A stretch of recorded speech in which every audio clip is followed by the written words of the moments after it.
I have your attention. We'll call the meeting to order for the Thursday, March 6th meeting. For the record, the meeting has been notified in accordance with the requirements of Freedom of Information Act and quorums present. Please have the roll call. Ms. Buckman? Here. Mr. Bryson? Here. Mr. Coleman? Here. Mr. Dove? Yep. Dr. Dozier? Here. Mr. Freeman? Here. Mr. Gunn? Here. Ms. Martin? Here. Mr. Jackson? Here. Mr. Jones? Here. Ms. Leatherman? Here. Mr. Lee? Mr. McIntyre? Here. Mr. Moore? Here. Dr. O'Kelly?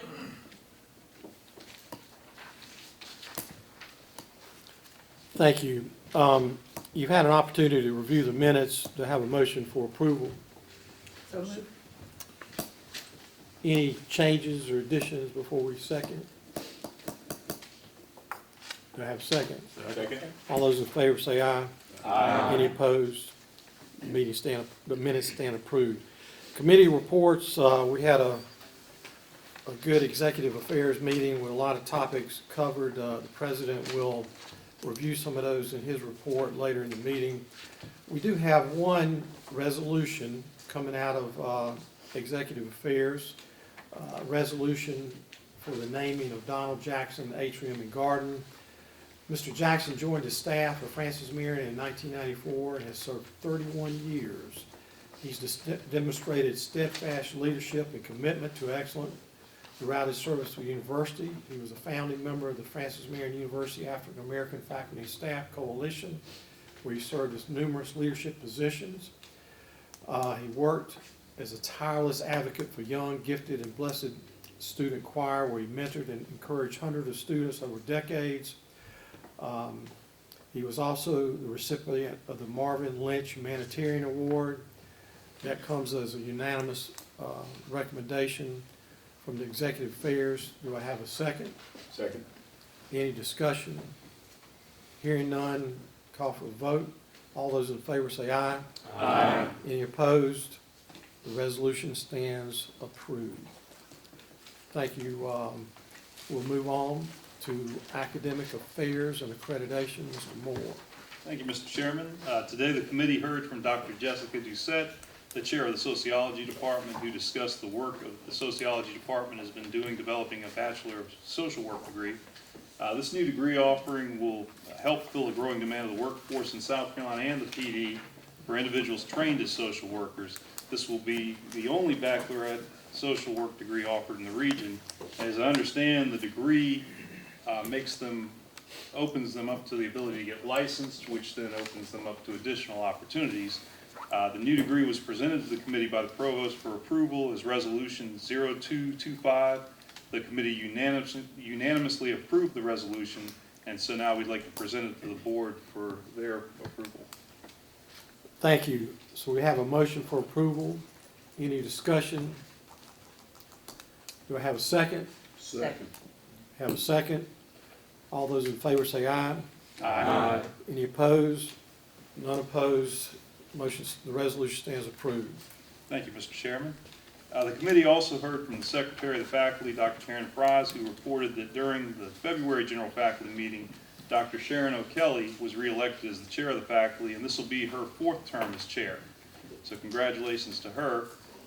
In his enrollment management report, Dr. John Rowan reported that the Office of Admissions will host 2 additional open houses this spring. They're also working on developing the orientation sessions for the summer. Currently, there are 9 orientation events scheduled over the course of the summer.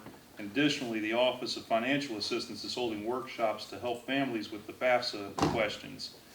We also heard from Dr. Mark Blackwell, who provided us an update on international programs. This spring, FMU is hosting 9 exchange students from the UK, France, and Ireland, and 10 FMU students are studying abroad in Germany, Ireland, and Spain. There are also 3 student groups traveling abroad over spring break. I think several of them have left or are leaving today. The groups are visiting France, Spain, and Thailand.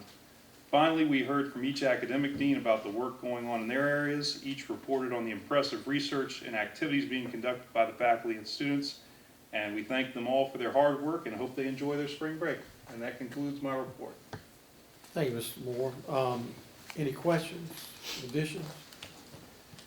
Hearing none, we'll move on to development alumni. Trustee Freeman. Thank you, Mr. Chairman. Great to see you back in the chair there, sir. Thank you. We met this afternoon and we would give a presentation on Ms. Laura Stanton, Vice President of Institutional Advancement. A couple of events that is coming up on March 18th. You have the Donors Recipient Scholarship, golf tournament March 28th, Country Club of South Carolina. We won't have Mr. Randall in playing this year, so somebody else may have an opportunity to win. Arts International is going to be on April the 12th. It's going to be at the PAC. Some educational foundation gifts. We had one by Julian Smith Endowment Scholarship. That's a new scholarship that's just implemented. Additional gifts, existing scholarships were the John Odesso Endowment Scholarship, John Sittle Endowment Scholarship, David and Helen Smith Endowment, Kirby Steen Scholarship, and then also the First Generation Fund. Some regional community affairs. Steve Gately Gallery is going to have a presentation March 18th to the 26th called Painful of Business by John W. Jones. Performing Arts Center, we're going to have a concert on March 20th by a group called Ranky Tanky. And then also the Queen of Cartoonists is going to be there on March 30th. Center for the Child is maintaining the enrollment approximately 40, 45, somewhere in that nature. Leadership, Government Leadership Institution is going to have their last sessions of the year from March 28th and also May 8th. National Profit Leadership Institution, Fred Shaheen, is going to be March 12th and the 13th, and the last sessions of the year also. For Alumni Affairs report given to us by Dr. Lee Daughtry, the senior toast is going to be the day before commencement. They had a very good turnout this past commencement. I think it's right at 100 students attended that, so they're going to continue that. Also, during the homecoming, that day before homecoming, they had a sellout there downtown event, so they're going to try to continue that from here on out.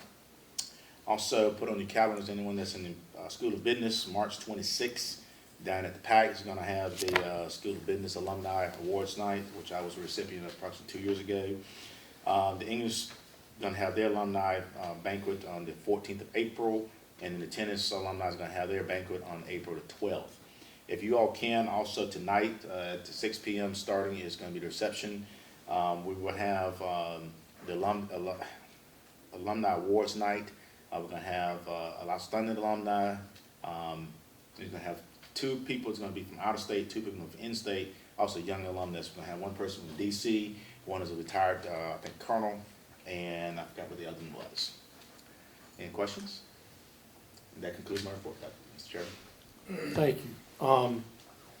Next, we have Finance and Facilities, Mr. Ken Jackson, and the resolution I've been waiting for, approval of utility easement. Thank you, Mr. Chairman. Our committee reviewed the budget summary report, which is in your package. The expenditures are as expected for this time of the year, and our revenues are tracking slightly ahead of the budgeted amount. We received reports on several construction projects. Dr. Carter is going to speak to those during his remarks. We do have a resolution, 0325, which is a utility easement for Duke Energy to provide electrical service to the SLED Regional Office and the Forestry and Environmental Science Building. So our committee recommends the resolution for adoption. Thank you, Trustee Jackson. Do I have a second? Second. Any questions? All those in favor say aye. Aye. Any opposed? Hearing none, resolution stands approved. That concludes my report. Thank you, Mr. Jackson. Mr. Trustee Stephen Jones, Student Life and Athletics. Thank you, Mr. Chairman. Good afternoon, everyone. The Student Life and Athletics Committee met this afternoon. We were joined by Vice President for Student Life and Dean of Students, Latasha Brand, and we were also joined by our Athletic Director, Murray Hartzler. We first received an update on Student Government Association that would normally have been provided by the SGA President, Ryan Dixon. Unfortunately, Ryan was out today. He was participating in a shadow program, so we'll give him an excused absence. Interestingly, this year, I think that the SGA had a team in the President's Bowl, maybe for the first time, which just wrapped up here in the last couple of weeks. The team made it to the semifinals and also into the cash round, which was exciting. They also have been working on replenishing the food pantry in the Smith Center, and actually we're going to use their winnings from the President's Bowl for that replenishment of the food pantry, and also to host a pizza party for the SGA Senators. Lastly, they had their big game event, the Super Bowl, which had a great turnout. I think it was 150 plus students, and they participated in games, parties, and pizza, so they had a great event. Next, on to student life and student health services. Student life spring programming has continued. They recently hosted an MLK program in Chapman Auditorium, which apparently had a great turnout. Many folks, faculty, staff, community folks. I think Florence Mayor Barnes was also in attendance, so great turnout there. Programming continues for the campus activity boards and student health services spring programming. I think we mentioned it before, but we talked about fitness, and they continue to do the Swamp Fox Fitness, which encourages people to participate and kind of log their exercise, and so that continues, and that's been well received. Continuing educational outreach. Coming up on April 16th, they have a Wellness Wednesday is happening, and also as we approach time for exams, trying to figure out how to de-stress students a little bit so they go into those exams feeling comfortable. So they've been very busy.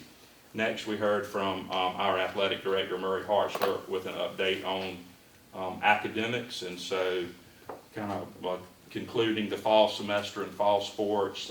Fall semester GPA averaged 3.065. We had a record 227 athletes out of 388 had a GPA over a 3.0, which is roughly a 58%, which is, I think, is outstanding.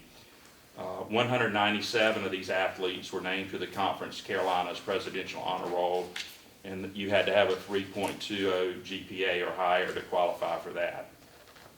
Homecoming was just hosted recently. We had a couple of folks that were inducted into the Hall of Fame. The class of 25 inductees into the FMU Athletic Hall of Fame included 4-time softball All-American Kim Booker, 2-time tennis All-American Dilshad Sharifi, and 2-time All-Region baseball outfielder Buddy Sosnowski, who was Player of the Year in the conference back in 2014. Men's soccer is wrapped up. The Patriots posted a 10-5-7 mark. They won the East Division title in the conference tournament and made the program's 4th NCAA tournament appearance. Women's soccer ended its season at 12-3-4, made the program's 3rd ever NCAA tournament appearance after winning the conference tournament title. The women's basketball team, which is still playing, has had a fantastic year. They ended the regular season at 22-5, ranked 21st nationally, and they shared the East Division title. They're the top seed in this week's conference tournament in Spartanburg, and they'll also qualify for the NCAA tournament.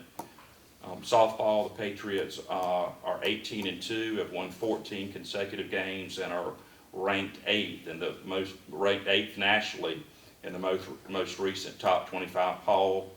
Baseball, under first-year head coach Jeff Jefferson, got off to a blistering start with I think they started out either 8-0 or 9-0. They currently have got a 14-6 record, including 3 wins over nationally ranked opponents. And as Murray pointed out, he believes, and I wouldn't doubt it, but that Conference Carolinas is probably the toughest D2 baseball conference in the nation. So they're playing against a lot of really tough competition. Lastly, Coach Porter, the women's basketball coach, was the Conference Carolinas Coach of the Year. So lots of good things happening with athletics. That concludes my report. Any questions, discussion? Hearing none, thank you, Trustee Jones. We'll move on to the President's report. Dr. Carter.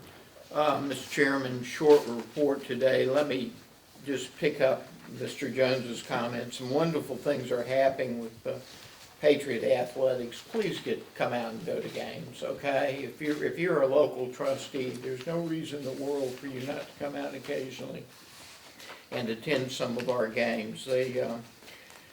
Our men's baseball team for a very, very long time has kind of struggled along. This may be the year in which we break through and have an absolutely groundbreaking opportunity to place well with regard to the conference. Steve, I'm very optimistic about athletics. And women's basketball, they're always good, but this year they're uniquely good.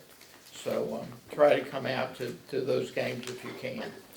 Let me word or two about our construction projects. If you've been near the sled building across the way the last couple of weeks, you've seen that building's coming up very, very quickly. It's looking good. It's obviously the easement today, which I know worried you a lot, but the easement today will allow us to go ahead and make some of those final connections. But that sled building will open the way ultimately to our forestry building, which we'll begin construction on and just in a few short months. Right now we're waiting for the final build quality plans to be completed on the forestry building, environmental science building. We anticipate that building will be open sometime between September of 2026 and January of 2027. And the Circle Park building, for those of you who pay close attention to what's going downtown, that building will be coming down. We'll demolish that building probably within the next 10 weeks or so and begin construction on that building. And it's and open, quite honestly, an altogether new opportunity for Circle Park to serve this community in different ways by educating medical students and medical residents in that area. My thanks to the faculty and to the sociology department for the work that they've done on the social work degree. It's not only our students who will benefit from that, but they will. It's a fine major. It's many of the nonprofits and public organizations across the PD region who really suffer from a lack of certified social workers. They'll have those social workers now going out offering those services in those communities and through those organizations. Finally, Mr. Chairman, let me just thank all of you for recognizing Bishop Donald Jackson today. Donald has served this organization ably and well for decades. He stepped forward in the middle of COVID and performed the role of university chaplain, and he's not only been a centerpiece of enthusiasm and strong support with regard to the men and women across this campus. He's really served as the soul of this campus in many ways in terms of dealing with and attending to ministerial needs. So I'm deeply appreciative that the board recognized Donald today. And that atrium and garden is just the perfect place to memorialize his contributions to the university. Mr. Chairman, that concludes my report. Any questions for the president? Any discussion? Hearing none, we move on to unfinished business. I'm not aware of any, unless somebody on the board has something. I have no new business items on the agenda. Executive session is not needed. Have a motion to adjourn. Meeting stands adjourned. Thank you. Have a safe trip.